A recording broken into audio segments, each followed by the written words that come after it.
program behind the news tekuleka kyekimu tutereza ebyasoba ne tukulaga ebikusike mujjanjabye era mulijjukirwa gwenena alina kyakoze okulaba nti ensi eno etambula ng'eno okuba nti etambula mu bulambulukufu okuba nti abantu balamu ng'era balya bulamu weebale nnyo mukama katonda akikubalire kasita nawe otegeera nti obulamu eno okuba nenga obufaako nga si bwo bwokka naye n'obw'abantu abalala nga tobatta bussi nawe muganda wange mukama akikubalire gwe wenna ali ku Impact FM Radio Rasa Mayinja ng'ozuukuse amakya ag'olunaku olwaleero nkutegeeza ati nobukedde lunaku lwa 6 ennaku z'omwezi 11 omwezi gwa 4 omwaka 2026 basebo ne banyabo kasita obeera nti nno gwate ozuukuse ku makya ag'olunaku olwaleero ng'ebyaddala oga nti weekend engiddeyo kandye ku nkoko noga ngenda kulya nkoko ki nogamba nti enkoko gye tulya nagigamba birina okuba nga enkoko nansi naye weebale nnyo ategeera nti nno togenda kuliisa abantu bobutwa olw'okuba bwalayisi naye n'oguba n'ogamba nti bwe kuba kulya nkoko kaŋŋume ngule ddala eri enkoko erimu kabbeeyi naye nga listi ndya ekintu ekiramu ebiseera ebisinga obungi ennyo tugenda ne twerabira ne tuwoomerwa nga tulya olw'okuba enjala etuluma naye tutafayo ku kiki etulya oba kyetweka mu kamwa oba mu lubuto ne tujjukira luvannyuma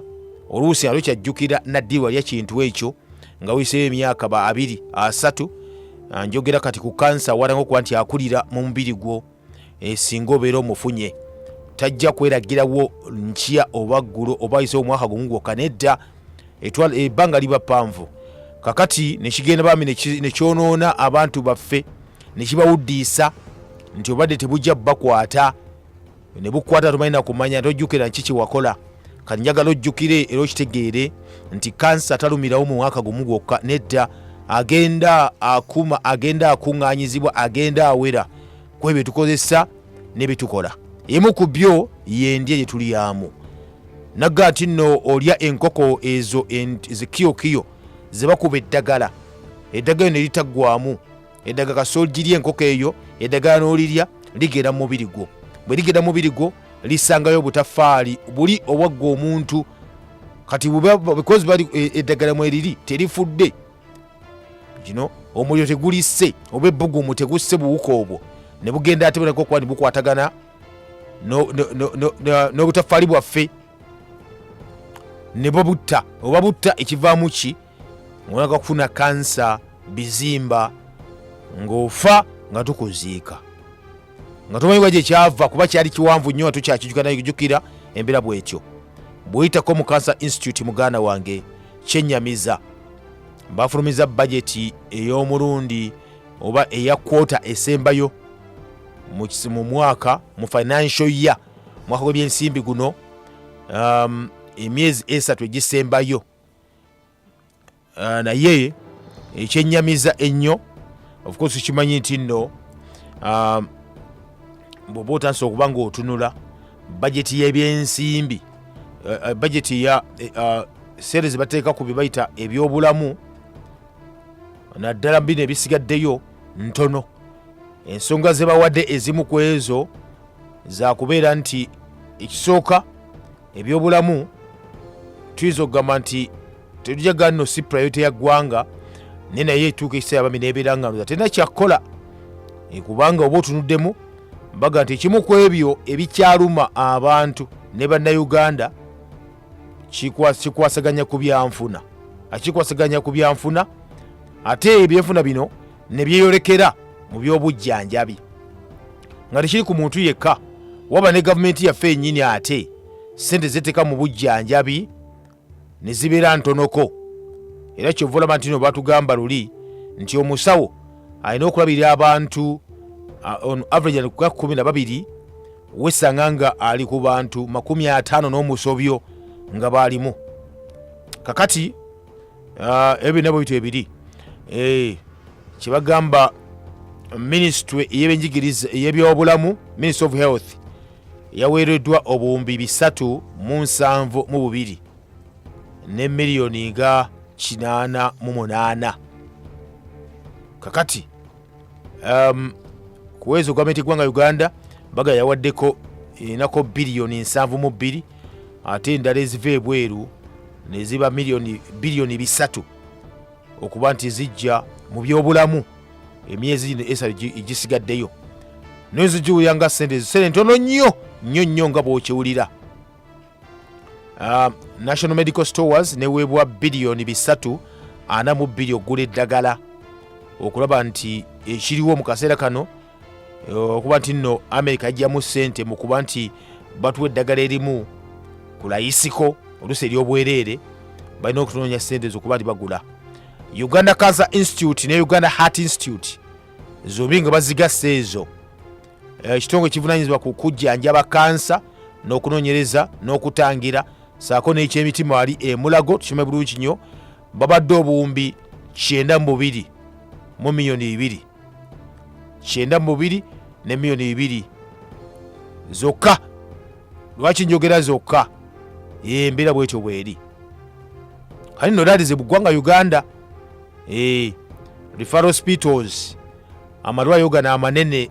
getugamba nti Mulago gonna ge mutwalamu abantu okudduka ebiseera agali mu Uganda bagawadde obuwumbi 5.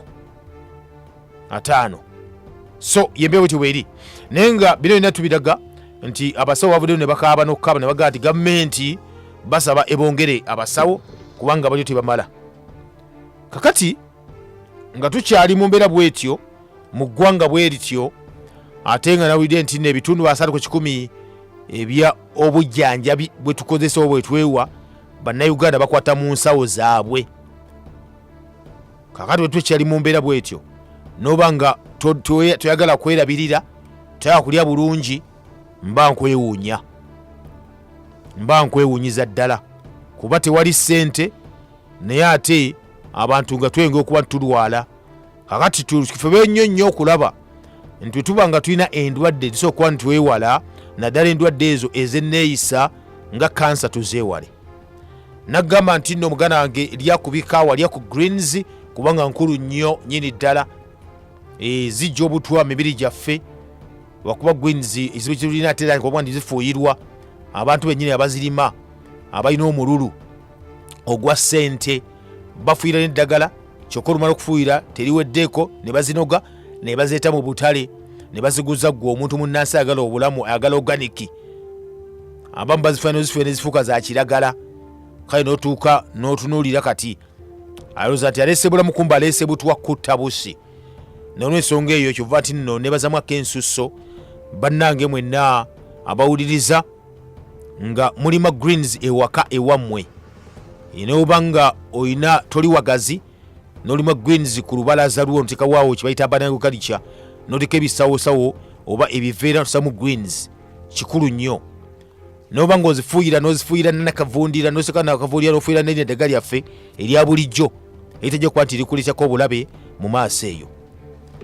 Kakati nkugamba bulijjo muganda nga tuwuliriza nti tulika weefuba okuba tugoba ebitulatula biri mu katale bye bayita bikatukuma ebinene oyo si katunkuma obwo butuwa bwennyini bw'olya oba geetangete. Kakyolina okukola kyangu nnyo kuba nti muni tugaboolera ddala tudde katukuma ffe oli akaawa obutini buli obukaawa si bwa green nnyo nga bakoze bino kati ebitula nedda bwakiragala naye nga si kiragalo ly'omukwafu. Byonna bijja bino kani weebuuza ddala ekigendwa kyoli kiki naddira ekintu ekiramu n'akifera akole ekifo akikuwe gw'okirye. Tubagamba biboole mu katale ne baba bitadde ku mmere tobirya. Wamma nkugamba bulijjo otunywe ku mazzi amazzi ge tunywa ge tuyita mineral water gennyini ge mazzi ge weefumbidde ekimu kimanyi kati ndowooza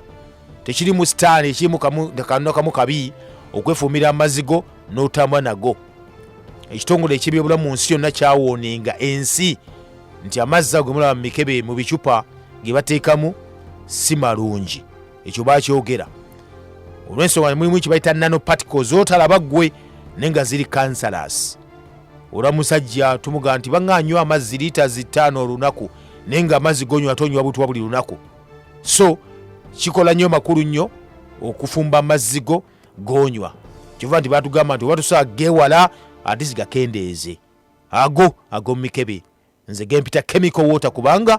ne chemical composition bagiteeka ku bulungi n'ogira bulungi nnyo mumbira bwetyo naga oboso okola ku dduyiro munafe gola dduyiro kubanga exercise nkulu nnyo mu bulamu bwaffe mwe tuwangalira n'olwensonga eyo dukadukamuko buukabuukamuko tuyanamuko kijja kuyamba kuba nkifulumya obutwa bituna mu mibiri gyaffe omuja tuwuliriza ene program ekiri emabega wa mawulire nga bulijjo bassebo banyabo omulangira Kalema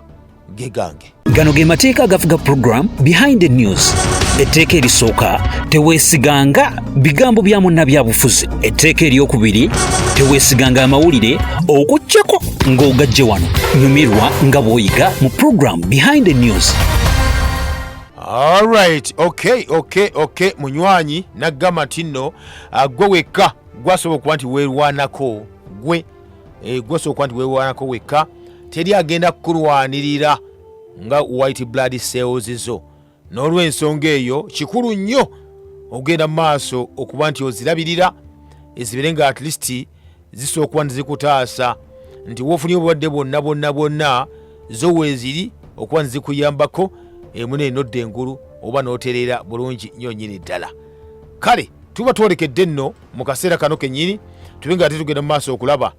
ebigenda mu maaso mu nsi mwe tuwangaalira bye tulaba wano nawali nammwe bye muwulira eyo ddala bye muwulira oba aliwo nate ekirala ekibeera tugenda tino ebyekusike ebyo bye tulaba kye tuyita ekiri emabega w'amawulire. Akati nja kutandikirako obutereevu nnyo munna nga atuwuliriza muno munsi we tuwangaalira of course mu ggwanga oba mawanga ag'enjawulo ebiriyo tugenda tubeeraawo tugamba nti nno ki ekitambalo nawali mumanyi olutalo lugenda mu maaso mu ggwanga erya Iran that is America n'omunywanyi amayiddwa nga Isirayiri bagenda mu maaso okuba nti balumba enteeseganya zitandika lunaku lwaleero ez'okuba ze bayita ceasefire agreement oba ceasefire talks baga kutandika okwogera leero nga tewali kuddamu kuba nti balwanagana batuke ku ntegeeragana esakitira tuwabeerawo kibayita emirembe ne Iran etiisatiisizza nti ate munywanyi Isirayiri yagenda mu maaso ali n'atta abantu eri mu Lebanon nga yeekwasa nti ate abatujju aba Hezbollah Iran bessaamu ensimbi gye bali eyo nagawo ekiyitibwa ceasefire kitegeeza lekeraawo okulwana tuula ku mmeeza muteese mutuke ku ntegeeragana. Akati baleka lunaku lwaleero bajja kuba ali mu Islamabad mu Pakistan eyawamu mutuuka kikuba nimene nga abatuuza Amerika saako Isirayiri saako ne bannaffe aba Iran. Kale nno tusuubira nti nno entalo zinaakomekkerezebwa ekirimegawo ekyo kyonna binene nnyo era bingi tulikoyo program neza tubyogera ku ebyo nejjukira baga omusajja nga Benjamin Netanyahu ewaabwe ku butaka eri mu ggwanga erimaddwa nga erya Isirayiri alina emisango egy'okuddamu miyitirivu nnyo naye yagamba nti tasobola kubanga agenda mu maaso okuba nti agiwulira mu kooti ng'ate ensi ye eri mu katyabaga kakati nno ekyo nno ino kimanya kuba emisango mingi nnyo girimu obuli bw'enguzi actually kuya cases bagamba mulimu zisukka emisango gisukka giri wakati wa 1,000 ne4,000. Can you imagine? Jaraka mwaka gwa 2022 girimu kye bayita okuwenguzi ogulirira abantu mwe bayita obulyake mwe bayita kye bayita breach of trust mingi nnyo ate si yekka wabula ne family ne mukyala we. Akati bamugamba nti yitawo obere ng'otandika okuba nti owoza emisango gino naga atajja kujja kubanga ali bize mu lutalo ate nateeka n'okusaba n'asaba nti ensi emuyambe emisango bagimusonyiwe baleme gimwozesa kuba ali mu kaseera kakatyabaga naye neggwanga nirigamba nti tesobola kukusonyiwa misango egyo nga teginnakusinga. So abaposition abeewabwe ne bagamba nti nno kati alina okumakinga sure obutabekako mukaguli budde buno alina okumekya sure nti entalo zeyongera mu maaso nti luno luba luggwa nga atandika olulala luba luggwa atandika olulala Sasha tabeera bize mu ntalo ekyo kiri awo. Tuvuddeyo tusuubira nti no bagenda kutuula alisita ensebere nga ekkakkana kubanga abaana bangi bali mu kuttibwa abakyala bali mu kuttibwa amukuba betuyita ba vulnerables bali mu kuttibwa abakadde battibwa ogamba olutalo teruleeranko kirungi kyonna kyonna era oli wagamba nga olutalo mbu aleeta olutalo lungi mugana nga olutalo lubi nnyo nnyo nnyo n'entalo zo zonna nga wenaga dino ziba mpulaninge waliwo ekibeera emabega w'entalo ezo ekinene nnyo ate nga kya mwana wa muntu tuba bikulimba kiba kya mwana wa muntu kano olw'ensonga eyo ebyo bwe bityo biri muganda nga atuuliriza aliko Impact FM radio lwasa mayinja mu ggwanga erya bannaffe ba America nagamba nti nno batase okubanga buli lunaku buli lukya nkiddamu buli lunaku buli lukya waliwo kye bayita food supplements bino emugula abamugenda mu supermarket ne mugenda mu maduuka ag'enjawulo nga batunda mbu food supplements okitegedde food supplements olina agamba nti food supplements oba kali gwayinza okubeera enogamba food supplements bane kyeki oba kitegeeza ki kakati abasajja kye bakola balaba omuntu waga nti bayinza okuddira empeke oba ne bakola ne batunulira ebirungo ebyenjawulo ebiri mu mmere ez'enjawulo naga nti mmere erimu ki nti mulimu vitamini twetaaga minerals twetaaga amino acids twetaaga ebintu ebintu byonna kati bo kye bakola ne bagenda ne babikola abamu ne babigattagatta mu factories oba mu laboratories ne bagattagatta kati kye balikoze ne bagaa nti mu kifo ky'okulya for example mu kifo okulya omucungwa oba akatunda ofune vitamini C kino boy ne bagamba nti akati ffe tugenze mu factory ne tukola tufune kyota extraction ya vitamini C ne tugissa mu mpeke oba mu capsule oba mu powder oba mu kyokunywa akati gwatya okulya emicungwa oba okulya juice okunywa ki ne bagaa nti mira empeke eno oba piiru eno oba kapisa eno oba nywa kino kijja kuwa biri walizye mu mmere ffe tubikutte tubikamula tubiteeka wamu ne tubikuwa okitegedde zebayita supplements ezo kakati wetwogerera mu ggwanga eri America supplements bazikola ne bazipakinga ne bazitambuza mu nsi yonna abantu bazikozese naye America eyisiza ekirango nga bayita ezo supplements ezendya dietary supplements ezitundibwa mu nsi yonna lwaki kubanga bagambye nti nno ezimu esinga obungi bagambye they are recalled due to undeclared egg soya hazelnut algains naga nti no baziseeyo n'ensonga nti zirimu ezimu bazitabikamu ebyo ebiriisa ebyo naye ng'ate bagambye nti no byali bya bulabe okusinziira ku factories ezabikola information bagifulumiza bulungi nnyo naye nagamba nti nno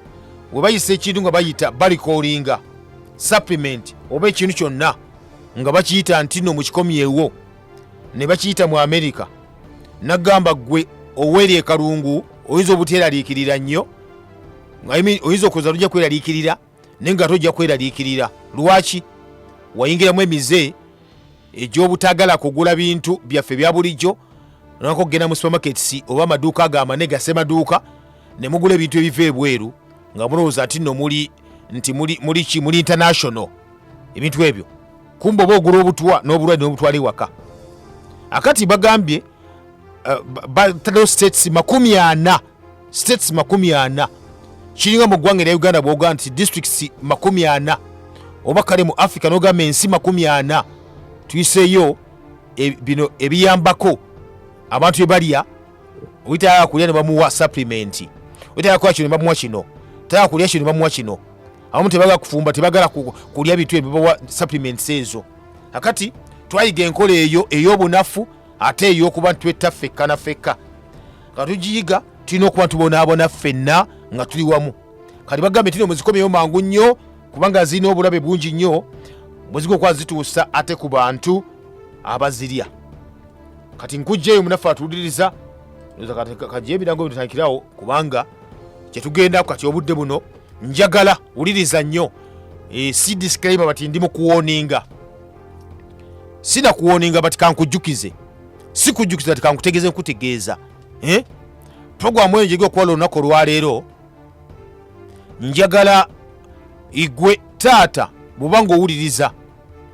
akaseera kano kennyini gamba omwana w'obuwala asembere kumpi. Taata bw'obanga owuliriza byonna ebirala byonna gamba maama abireke abeere ku radio. Omuntu yenna aleeta obulamu mu nsi muno wuliriza programu eno kati weeteeketeeke bw'obanga obadde ogiraba oti kakana tugenda kwogera ku nsonga ekwata ku nakazadde ow'eggwanga lino omukyala tozaalangako wali ozaddeko osubira okuzaala. Bino bituga okuba ntuyogera bikwatako nnyo. Lwaki mbireeta bwe ntyo bitiisa naye nga atege mawulire gennyini obulamu bwe mbeeramu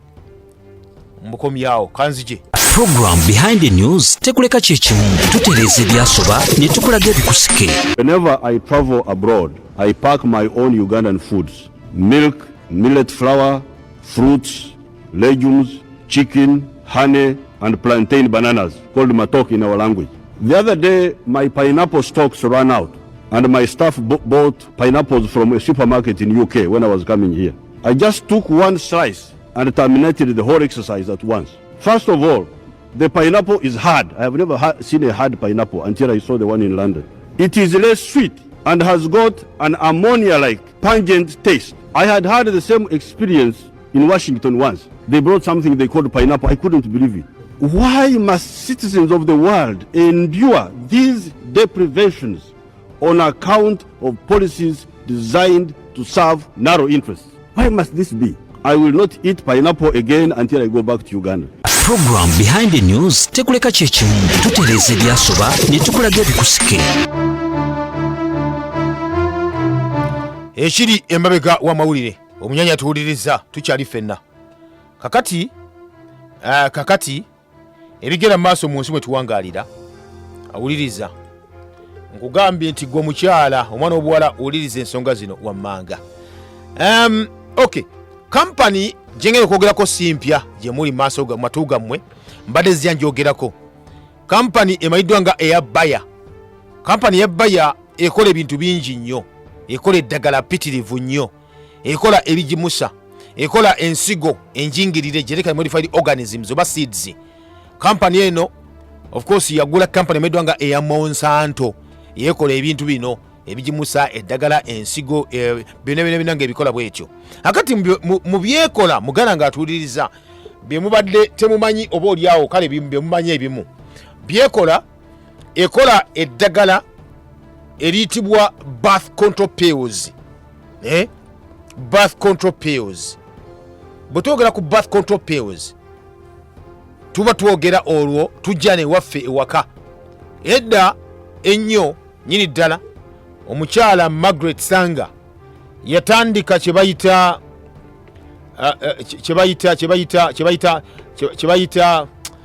birth control. Bagitanga batya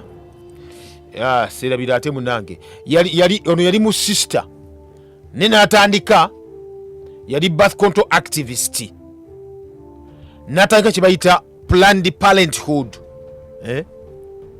Controlled oba kyebayita Planned Parenthood nti bakupulaningira kuba omuntu wawulira ekigambo kyebayita planning nti bakuteekerateekera akati bateekerateekera omuzadde nti wono ozaala otya abaana bo ono ozaala bameka mu mbeera bwetyo. Naye ate bwe weesanga biki ebirimu kyebayita Planned Parenthood kyali kimu kyali kyakola kyebaita piiru nti omukazi zanaalya oba zanaamira oba zanaagaaya nabeera nga tazaala. Okitegedde? Tazaala. Kakati omukazi watandika kyebaita Planned Parenthood nga amakulu gaali nti kupromotinga oba kola piiru yasookera ddala kyebaita birth control pill. Ekigambo ekyo oba kiwuliranga nti birth control pill nga kinene nnyo, oli bwakiwulira ajaga nti oziiza abantu ku butazaala. Abantu bateka okukikuba mu biseera ebyo kubanga amalwaliro ge bakola gonna balinga bajjamu nga bawa abantu eddagala ery'obutafuna mbuto, abazina nga ziva namu, naye ate ekyaddirira balwalanga naye nga teri munanga ayamba, ne bajjamu zina abaana nga teri afaayo. Kali bagenda bakyusa ne bagiyita controlled parenthood, nejja bakyusa amannya. Kali wetwogerera naga nti no kale tujja kuyiyaayo ekinaaba kisikiriza nti omuntu wakiwulira taata nnyo tugenda kutta mwana we oba tugenda kumutta ye kennyini oba biki ebinaavaamu mu kusinza eddagala n'abamize. Ne bajja ne term oba ekigambo kye tuyita family planning. Family planning. Kati bw'okiwulira ekyo family planning kiriza oba gaana ogayi ani atayaga kuteekateekera amaka gaffe, ani atayaga kuteekateekera amaka ge. Ekyewunyisa naga nti oli bwajjanga ku ddirisa lyo ba ku luggi kubanga waliwo bateeka ssente mu family planning techniques zino nga batambula okutambula ku byalo, nagamba nti genda mulago wali oba genda mu malwaliro gonna ebazaalira olabe ebigambo bye bagamba abakazi abagenda okunywa eddagala. Ffe tulira kubanga nze ebiseera ebisinga obungi owerekera omukyala nga agenda okunywa eddagala naye oli ebigambo biboogera waliwo ne batagamba gwe omusajja kuwulira nga bigamba mukazi. Nekimu ku kyo kyosooka ne bamubuuza nti oli ku nkola ki eya family planning, kyosooka ne babuuza. Lwaki babibuuza ebyo? Nja kubuulira lwaki. Kakati wuliriza muganda nga atuwuliriza eno kampani gyegambye Bayer, kampani emu ku ezikola ze bagamba esinga obute mu nsi yonna kuba etwogerera kati jjukira nti eri mu kusasula ssente mpitirivu nnyo olw'okuba nti no bakola eddagala erita eddagala ery'omuddo erya glyphosate Roundup. Abandi bafuuyiza ne bafuna kansa, emisango gyagera mu kooti naga nti baliwe basasule, bali mu kusasula kati ate bakyalikola namwe mukyalifuuyiza. Eyo si gyendi siyaga otuba twogera kati ku ddagala lino lye bagamba ery'ekizaala gumba, enkola ekizaala gumba, birth control. Wuliriza, Bayer to pay $9 million to women who took Yasmin birth control and developed blood clots. Owulira, kampani ya Bayer nti egenda kusasula, kooti yagigambye esasule miliyoni 9 eza dola eri abakyala abagenda maaso ne bamira eddagala eriziyiza embuto eziwakankulamu embuto, eriziyiza abaana okuba nti bakula ne bafa, abakazi abo ne bafuna kye bayita blood clots. Blood clot munafa atuliriza kyafuka kigambo kya Luganda but tuizoga nti omusayi okwekwata ebitoletole, omusayi okwekwata ebitoletole, omusayi gwina okuba gutambula bulijjo. Abakyala kino kyammweza mukimanyi, olina agamba nti nno ngenze mu kasanvu oba ngenze kale mu nsonga naye ng'omusayi ogumuvaamu gwa bitole gukwata ebitole. Abamu ne bafuna pain ey'amaanyi ennyo yini ddala era ekiddirira abamu bafuna ne bagaa nti either nafuna obulumi mu bitundu ebyenjawulo ku mubiri gwe. Eyo mukima ebulungi nnyo abakyala. Kakati tuzeeyo ku bannaffe bano oba bannammwe bano abakola eddagala lyammwe lye mukozesa amayiddwa nga aba Bayer.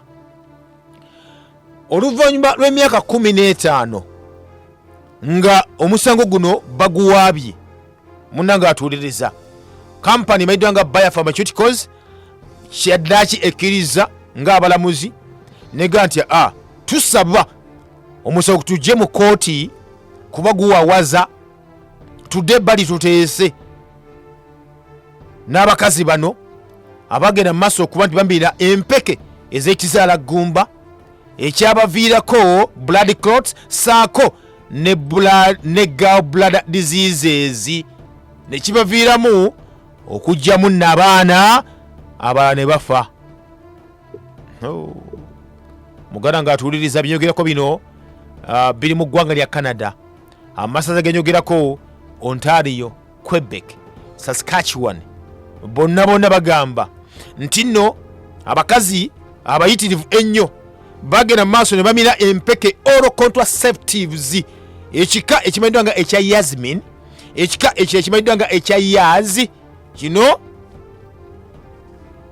nga babakubidde obulango babuwulidde ne baperereza nti bazimire n'ekigendererwa eky'obutafuna mbuto, n'ekigendererwa ekyokwawulayawula abaana, n'ekigendererwa ekyokuteekerateekera amaka gaabwe kyemuyita family planning. Wabula tebabagambako kye bayita potential all serious side effects eziri mu ddagala lino libakola ery'ekizaala gumba. Bagamba bugambiga bulijjo nti osobola okufunamu kamunguluze mbwe kiba akakweze kakusiimye. Kati wulira, mu mwaka gwa 2013 muganda ng'atuwuliriza, ekitongole mu ggwanga lya Canada eky'ebyobulamu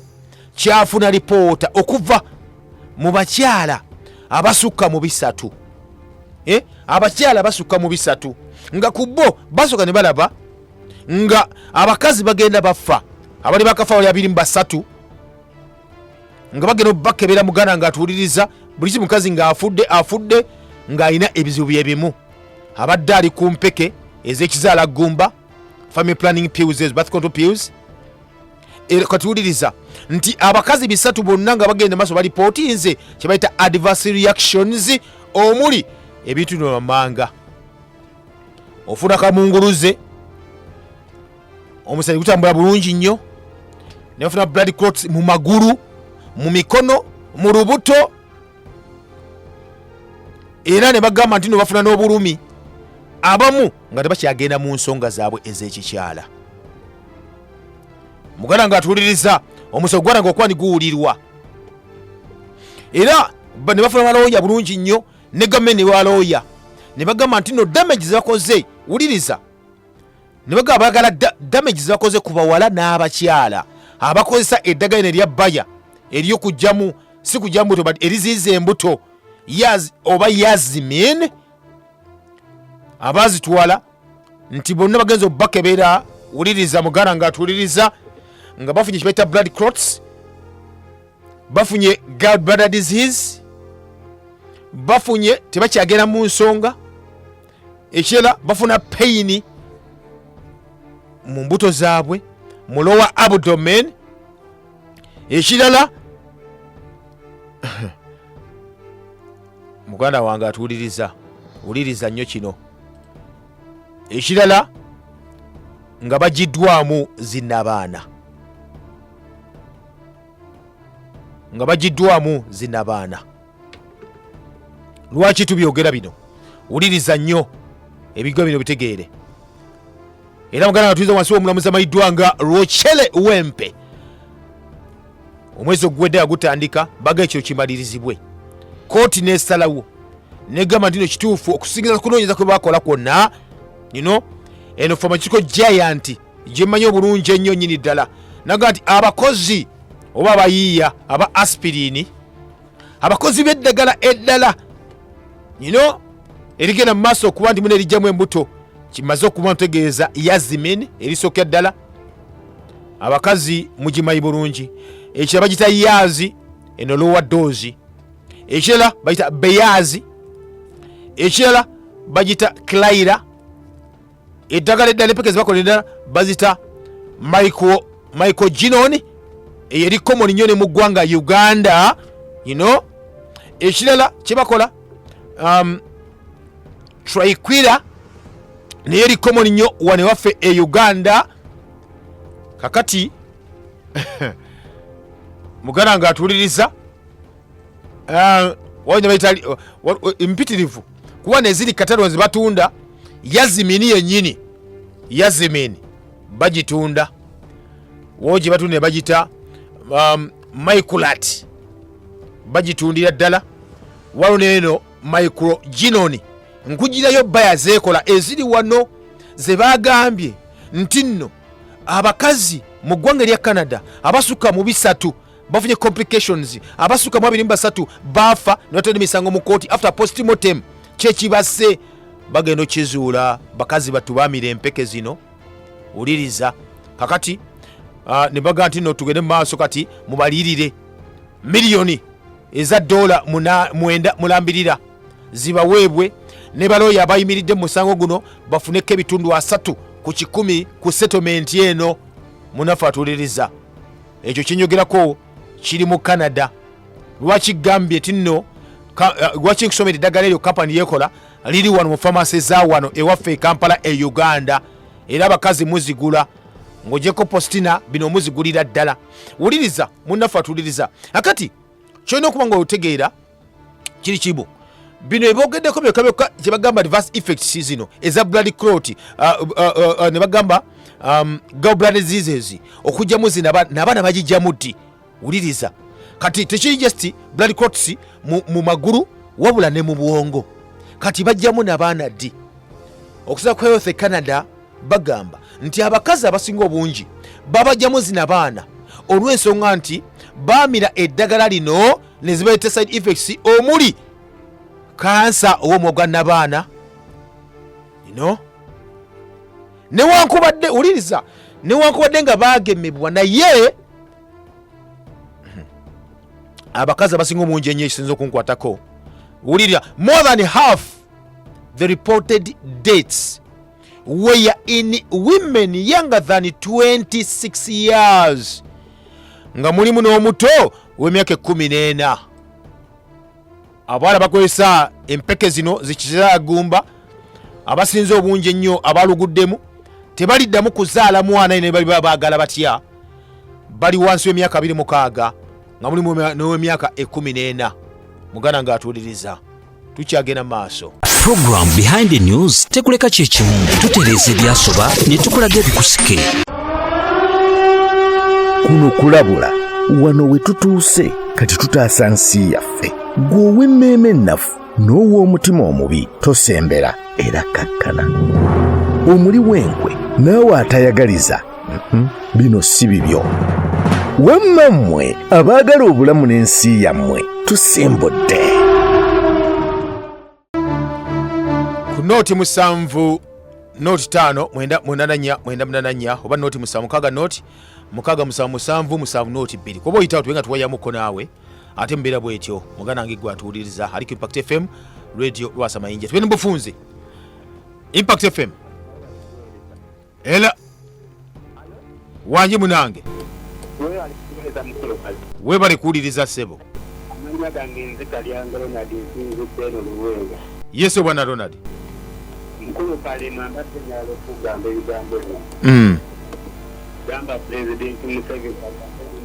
nga tena nkukawa zuri Amerika iri kutoka funzo kama wanga yes atambulire mu Afrika ekwezikakagana n'eggwanga ebyalasa amawanga gakwatagana n'eggwanga ery'Amerika. okay taddayo mu z'abazungu baagala kumukwata okay munaffe bwati we bwateesezza akali tugende maaso munaffe atuliza tuli ffenna Impact FM kooli hela wanji munange taata we bali kutuweereza we bali kuwuliriza amanya wegedde ne muwonge esebo tukwekimpangaga yesu bwana muwonge bakuba amasimu ku leediyo gali wansi nnyo gali wansi mulwe gali wansi nnyo naye nno tusaba ensi yaffe Mukama Katonda agisaasire kubanga ebyo byennyini ebiri bantu bannaffe be batusaanyaawo tulabye muwonge kawumya olunaku olumu kale tuyanzeege lwaki essimu ziri wansi nnyo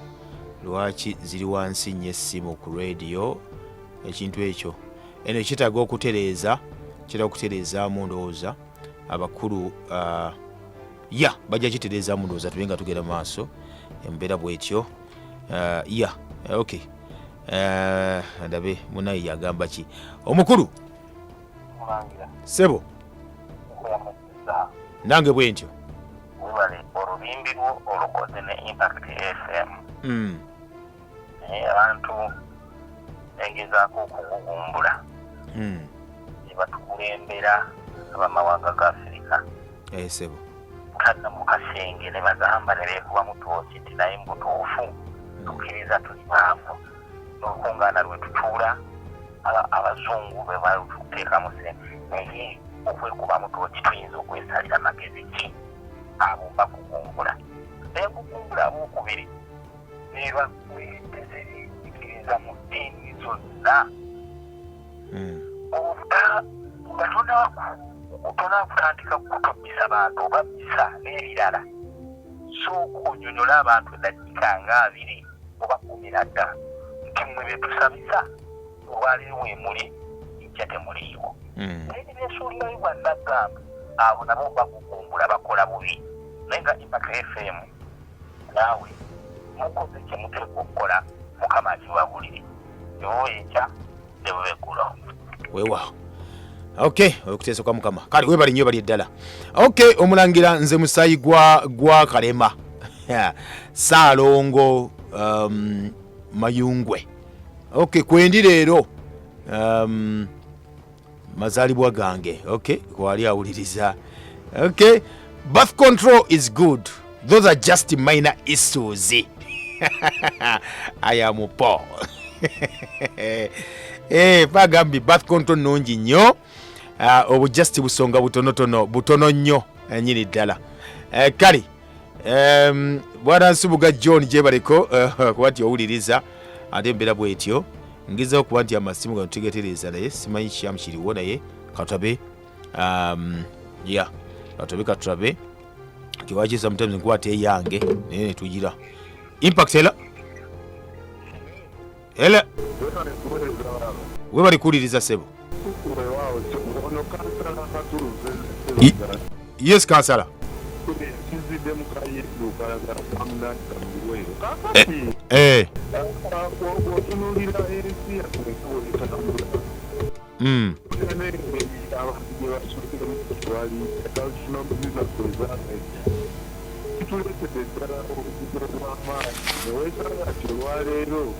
abantu bangi tebakyayagala kuzaala n'abewaliriza okuzaala bagenda bakola obujogozi buli okwesanga nga bafuna ebizibu bingi. Ebizibu ebyo bisobola tusanga abaddugavu abafirika era tukimanye nti bajjajjaffe basobolanga okuzaala ne basitosinga n'abalina ekizaala gumba erikola eryabwe zebafunamu ekigugavu emirimu ekibaliramu ne basobola okuwangala oluusi okulaba n'abazzukulu nakabiri kyekola nabo kiri okuyinza abavubuka fenda sisitimu yalisinza era okuddaajjajjaffe batya okusobola okuseesinga abaana nate birangamiramu okusinga okugenda nga tuyigirira enkola eno ey'abazungu oba olyawo mu generation zetunaleka mu maaso tugenda kulakosa tugenda okusinga obakiwolezasi. Okay webali nnyo webali eddala kansala okay embeera bwekyo omunaffe atugambye ensonga ezo bajjajjaffe zebakozesanga of course bajjajjaffe zebakozesanga sigenda kukwata simu eri yakugundeza empewo eri wansi ebyaddala nja kukwatako yange oba eryange ogina gikuba okuba kuba oyita yange noti 776 noti 499 kuba oyitaawo yasiga gikwata eri kuba eri wansi ya radio so tubeera tuziganya ku eno gwe munawe okuba nti tuteesa mu mbeera bwe zityo so yes bajjajjaffe babeeranga ebyaddala kale impact fm ela bulungi sebo weewaawo sebo naye osomesezza ebintu ebyo bituufu endometriosis ne blood clot bingi sebo era wabaddewo omulwadde gwe tubadde tulina emasiri awo mu ddwaliro yajjanjabibwako ensambi awo ne balemererwa blood clot eyo ati physician yali awo emasindi mu regional referral yeah waliwo omusajja akozesa habas janjaba ezo blood clot yesu n'agendayo omusajja oyo amunyonjoleko eddagala omusajja oli yali nini yamugamba nti tasobola muwa fomula ye naye ng'ezo blood clot akuwa obudomola busatu yes ajjanjaba blood clot then ate waliwo omulala ajjanjaba endometriosis akozesa habo n'abalwadde abo bafizisiyani bamumanyawo emasini yeah naye yakulagira ekikolo n'eddagala naye eddagala eryo okulijja ku muti guli omuti gulina okuba nga gumaze emyaka 25 naye babeera pazoni nnyo nnyo bakyewuunya naye nga abalwadde bagendayo ne bawulira ddala k'okuyitiribwe okay yesewo gyenjagaza okutegeeza webala otusomesa sebo webale nnyo bali eddala ndekana akantu akalala bubi akasiko k'ensoga munnaye abantu zokkakozesa okay webale kusomesa sebo ekali sebo okay Impact FM naffe kwoli ebigera maaso mu nsinza muwulira eddagala sometimes wala batalirina wala batalimanyi kati ebweru ne wano bamama baffe banye naffe kiba nagati n'abakazi eno program yammwe nammwe abasajja kuba kati nammwe mbeera nabo ebiseera bisinga obungi bibafuna obuzibu buno kuba bakozesa empeke zino ez'ekizala gumba abalabuweta abalabiki ne bajjamu zina abaana abakazi bangi tebazaala tebazaala tebajja kuzaala lwaki lwa mpeke ze bamira wanji hela bulungi munaye wasoti eyo weewaawo munaye era kakasa abeera wadde okuwuliriza ajjamu ate oyogera ku bukoko buno bwe basiika ya obukoka abaana abawala babwagala nga ne mukyala wange tomugenda sebo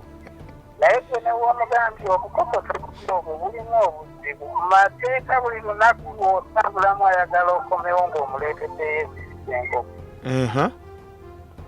naye nga tamanyi bulabe kibwajjamu tamanyi bulabe kibwafunamu abantu baffe tumanyi oba baliya oba balitegeera manyi amazima era essanga libalimala nti Omumerika obulamu bwe bwonna akolerera kusaanyaawo ffe abaana abatinkiza nga bamuwagira mu lutalo Omumerika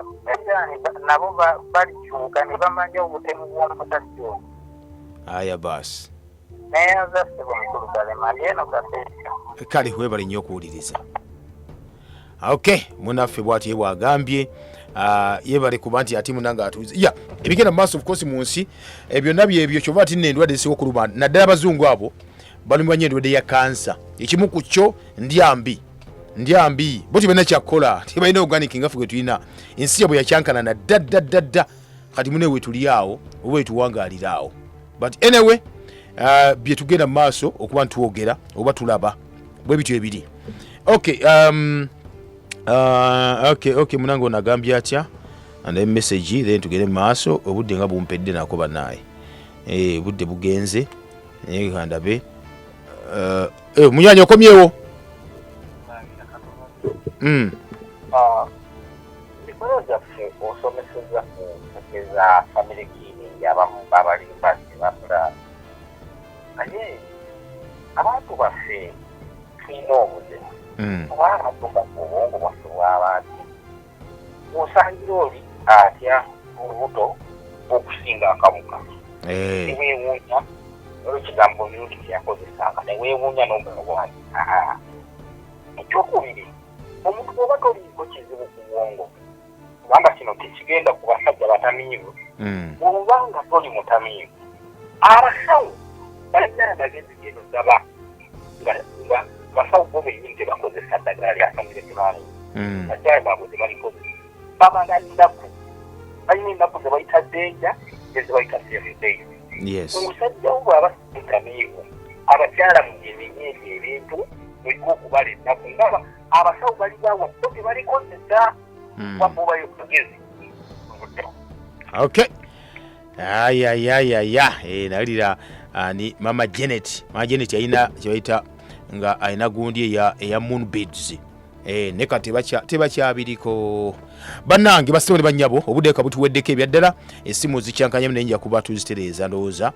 program yaziddako ku mpewo obudde buno ngenda basti buli wano basitone bannyabo mbategeeze nti no teri akwagala nga ggwe mbe bulungi mwera. Program Behind the News tekuleka kyekimu tutereeza ebyasoba ne tukulaga ebikusike.